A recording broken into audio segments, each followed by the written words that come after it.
नमस्कार दोस्तों। मेरा नाम प्रोफेसर कुलविंदर सिंह है और दधीची देहदान समिति के तत्वाधान के तहत आज जब हम बात कर रहे हैं तो 25वें साल की इस जो बेला पर 25वां अंक लेकर वीडियो का हम आपके सामने हाजिर हैं। तो आज 4-5 कोई ऐसे किस्से आपके साथ शेयर करने हैं जो इन 25 सालों के दौरान लाइव हमारे साथ हुए, जो कि वाकई ही बहुत ज़बरदस्त। मैं जिन 5 किस्सों की बात करूँगा उन पांचों को मैं पर्सनली उनको या उनके परिवारों को मिला हूं और उनके बारे में जानकारी जो भी है वो फर्स्ट हैंड है और वो वाकई ही रियल है।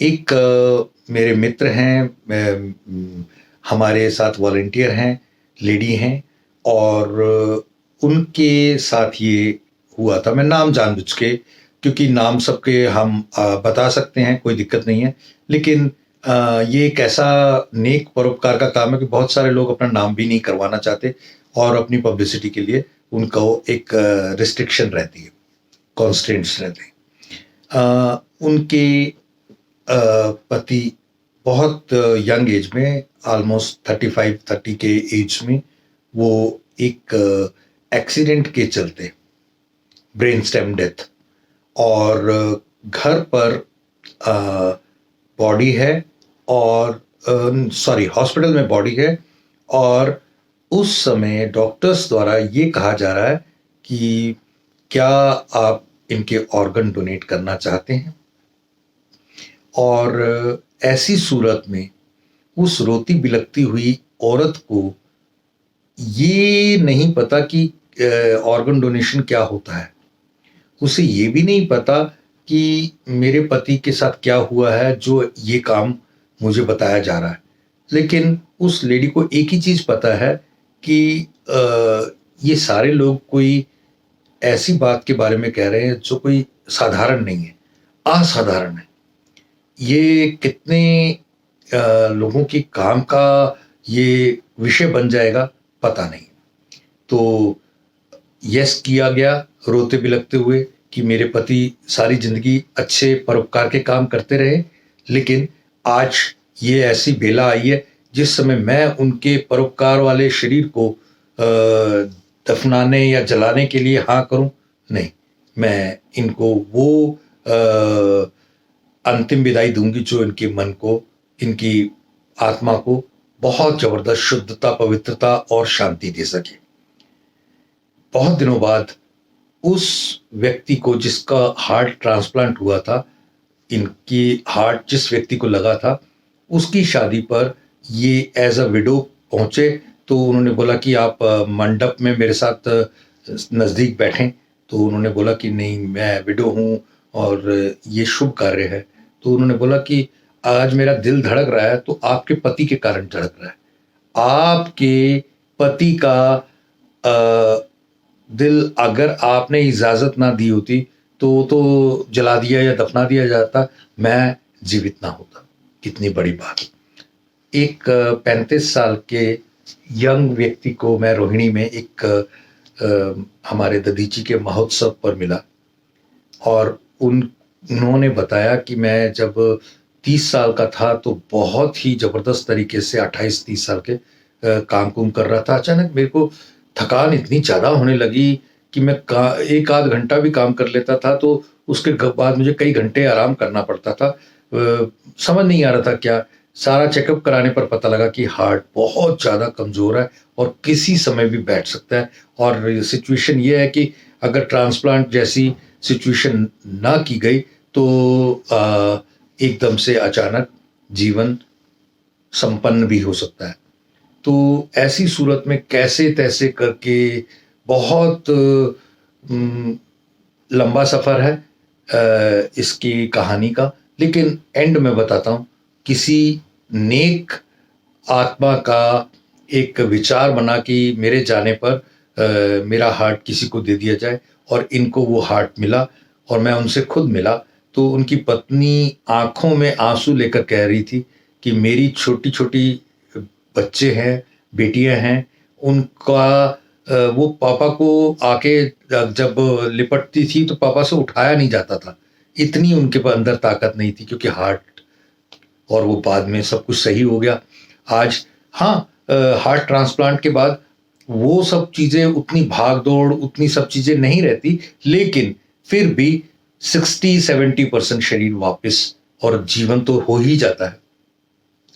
तीसरी एक बिटिया की बात बता रहा हूँ। 12th के एग्ज़ाम्स थे, पढ़ रही थी, बारिश का माहौल था, और छोटे भाई का स्कूल से आने का समय हुआ, तो माँ खाना बना रही थी, तो माँ ने बोला, बेटे आप ले आओगे? वो गई लेने के लिए, नीचे से मतलब थोड़ी दूर पर ही सड़क पार से, वैन पर से बच्चे ने आना था। तो इस दौरान किसी मोटर एक्सीडेंट में वो बिटिया ज़बरदस्त तरीके से हर्ट हो गई और हॉस्पिटलाइज हुई, तो उन्होंने बताया कि ये तो सांसें ज़रूर चल रही हैं, ब्रेन स्टेम डेथ है, और इनका अब रिवाइव करना, ये कोमा नहीं है कि कभी का कभी वापस आ जाएंगे, ये 100% श्योर। 3 अलग अलग डॉक्टर्स की टीम ने ये कंफर्म किया कि अब ये रिवाइव होने वाला केस नहीं है। अब इनके ऑर्गन अगर डोनेट कर दिए जाए तो और जिंदगियां भी बच सकती हैं।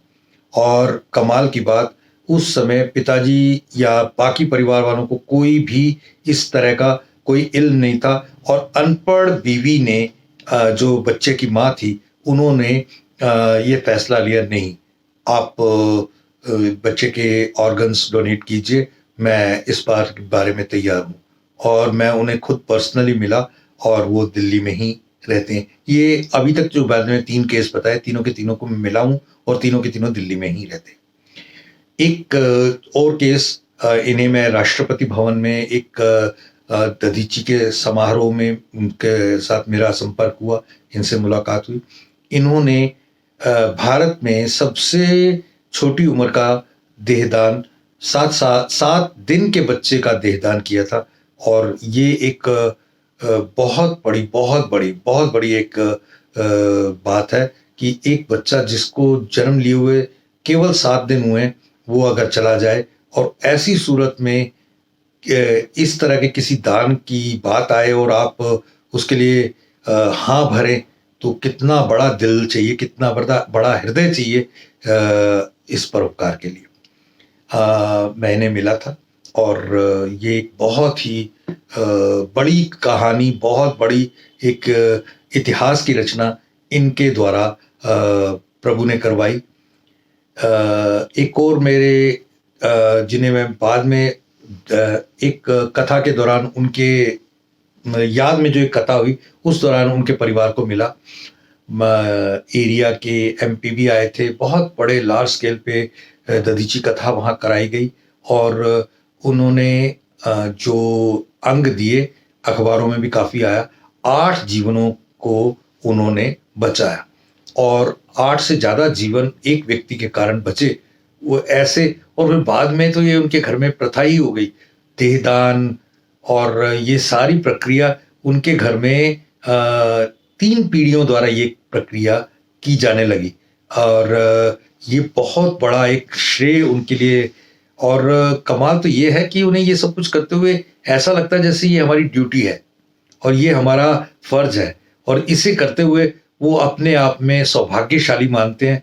और उनको मिला हूँ मैं, इतने डाउन टू अर्थ और बेहतरीन परिवार हैं वो। और उनके नाम पर एक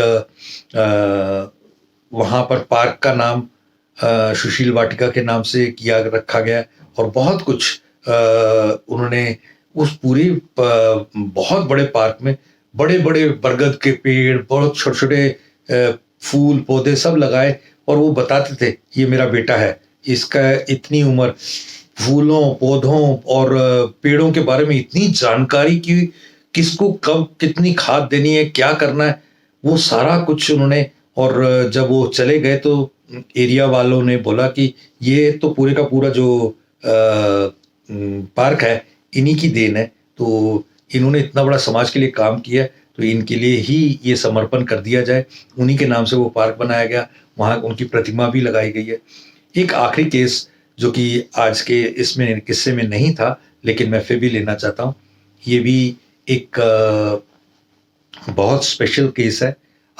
इसमें भी ऐसा ही हुआ। भारत के दिल्ली के बीजेपी के अध्यक्ष रहे और उनका भी देहदान हुआ, और उनके देहदान को जब हुआ तो पूरी कवरेज मीडिया, और क्योंकि वो बहुत बड़े व्यक्तित्व थे, जीवन भर तो उन्होंने अच्छे काम किए ही, पॉलिटिक्स में रह कर के भी लोगों ने देवता कहते थे कि यार ये पॉलिटिक्स में ऐसे कैसे बंदे हो सकते हैं। जितना अच्छा नाम, जितना अच्छा काम उन्होंने किया जीवन भर, उसी को उन्होंने जाने के बाद भी आज उनके बच्चे हैं, उनका परिवार है। अभी एनडीएमसी में उनके बरसी को हमने सेलिब्रेट किया, तो वह मतलब उनको, उनकी परिवार में भी इतने लोग आगे इस चीज को बढ़ा रहे हैं कि वो पूरी की पूरी एक क्रांतिकारी एक पूरी लहर बन चुकी है। आज का वीडियो थोड़ा लंबा हो गया है, माफी चाहता हूँ, लेकिन ये सारी की सारी कथाएं रियल हैं। ये सारे 6 के 6 व्यक्तित्व, कोई भी चाहेगा तो इनके बारे में हर डिटेल मेरे पास उपलब्ध है, और इनके कॉन्टैक्ट डिटेल्स भी अगर आप चाहेंगे तो हम दे सकते हैं। हम परिवारों की अगर इच्छा रहे तो सबके नाम भी बता सकते हैं, कोई दिक्कत नहीं है। Thank you. जय हिंद।